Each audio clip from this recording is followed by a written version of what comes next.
Train the same and you'll get the same results. Fine if you're satisfied, but if you want to do better, you're going to have to train better, and that starts with a plan that works for you.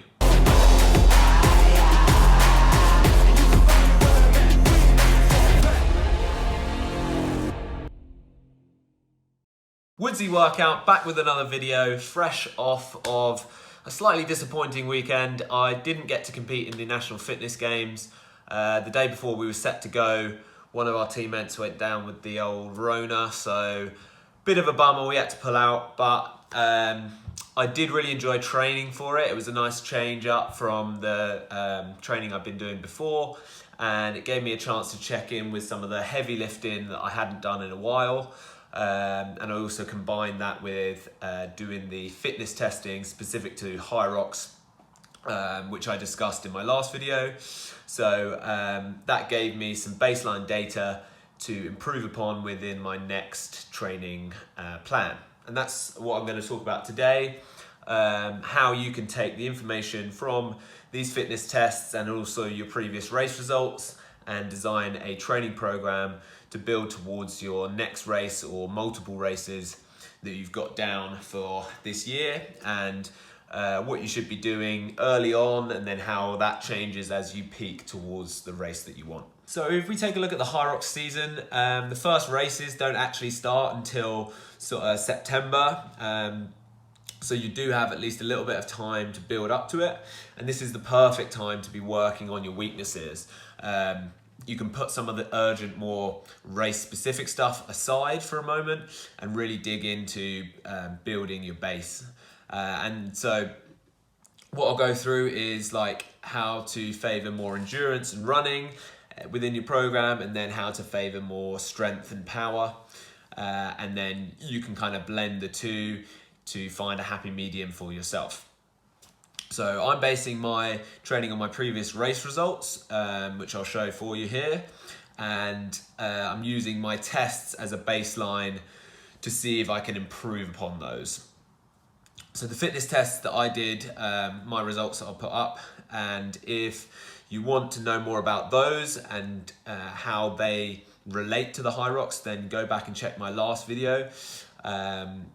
So yeah, reflecting upon those race results, I can see it's quite obvious that I need to work on my running. If you run a well-balanced Hyrox, then it's roughly 50% running, 50% on the workout stations. Now, I don't know if you guys know Rock's Life, but he has been really helpful in providing some cool figures and stats about Hyrox. So I would recommend following him on Instagram if you want to kind of geek out about that sort of thing. But what's quite useful is he provided some stats about different target times and what their average running and station times were. So if I'm targeting a sub 70-minute race in the pro men's category, then I should be running around 34 minutes, and I'm a good 8 minutes off of that.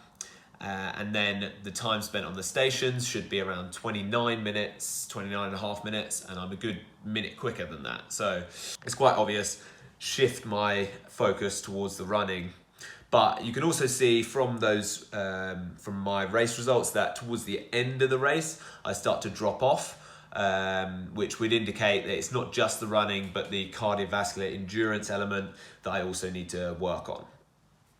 So to do this, I've incorporated 3 days of running, 2 days of strength, and 1 metabolic conditioning day, and then also 1 flex day. My strength days consist of 1 main lift that I focus on, and then 1 or 2 complementary lifts, normally like a variation of a hamstring curl, for example. And then from the testing that I've done, my 1 rep max deadlift is a lot stronger than my 1 rep max front squat. So the mesocycles I've laid out focus more on the squat and the anterior chain. The second section of my strength days are an EMOM. So I'll go through the Hyrox exercises every minute on the minute. I'll do like a set distance. And then it gives you a small breather between exercises, and I find that's a really good way of building muscular endurance without your form totally going out the window. And I'll build those EMOMs each week to see if I can sustain the same output but for longer. And then on my upper body days, I'll be doing the same thing, but with bench press, shoulder press. And then on week 8, it will be, that'll become a Hyrox simulation day. As I get closer to racing, this is going to be more valuable than upper body, which it was already fairly decent personally from when I tested my overhead press. So those are my strength days. My run days, I've got 3 run days, which I'm breaking into quality, easy, and long. My quality run days, I'll be starting off, nice and easy, but building into trying some different methods. This will be more like a threshold run, and then I'll be doing other things like a cut down or progression run. So really focusing on hitting the goal distance on those days. My easy run, I'm still trying to hit my goal distance, but it will be an easy day because it's after my metabolic conditioning. So I'll still have some targets, but it'll be much more flexible. I'll be doing that based on how I'm feeling. And then my long run day, which will be just steady zone 2 work. I'm really trying to push the mileage as far as I can. I'll have targets, and if for whatever reason the body starts to break down and I feel I can't do it all running, I'll switch over to some other form of cardio, bike, ski, row, whatever it is, in order to get that long duration in. My metabolic conditioning day is short, sharp, high intensity intervals, which could be on the run, could be running intervals, but there'll also be lots of different exercises, not necessarily Hyrox, but it will get more towards Hyrox in the later weeks. And then finally, I've got this flex day, which I'm trying out for the first time. And it's going to be a day which could be a rest day if I need it, or it could be a day where I work on some of my rehab, prehab exercises, if I've got any particular niggles, or I feel like I'm lacking in certain areas. Or it could just be another run day or zone 2, getting some mileage if I feel like plugging away and really getting after it. Yeah, so that's me prioritizing running and cardio over strength.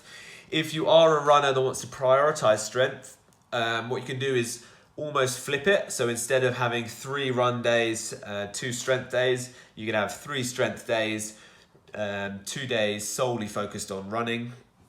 But what I would say is, if you are a runner and you're used to running 5 or 6 times a week, what you can probably do is on the same days that you're strength training, you can also run without too much sort of breakdown. If you are new to strength training, then I would advise starting with some unilateral work. This means one side at a time. So split squats, lunges, single leg deadlifts are all really great to even out any imbalances and work on those stability muscles before going into some of the bigger lifts, which we talked about, the front squats and the deadlifts. Yeah. So I'd say you could do 3 full body workouts. There's no need to do a bro split, especially when Hyrox favors the leg strength so much. And then instead of doing the long Hyrox EMOMs, which are more sort of to work on your endurance, I would say you could put in a couple more complementary lifts around to kind of round out your strength, like back extensions, external rotations of the shoulder, are great for staying healthy when you start to lift more. I could go deeper into the details, but I'm going to leave it there, as I'm aware I'm kind of already rambling on. But if there was something that you wanted to know that I've missed, leave a message in the comments. Hopefully you found this helpful to your own training. But if you're still kind of confused and you want some more help, I do offer professional coaching. I do online consultations and fully personalized Hyrox training programs. If you're interested, send me a message direct on Instagram @WoodseyWorkout. I'll also be posting plenty of helpful tips and tricks on there. So give me a follow. In other news, I've got some exciting news. I have just started a group training class specifically for racing. I'm calling it the Hybrid Racer class. So if you are in South Bucks area, come over to Coactive Health in Chalfont St Giles and you can get coached by me in person, along with a lot of others that are doing the same goals, and we'll have a lot of fun training together. Until then, I'll see you in the next video. Peace.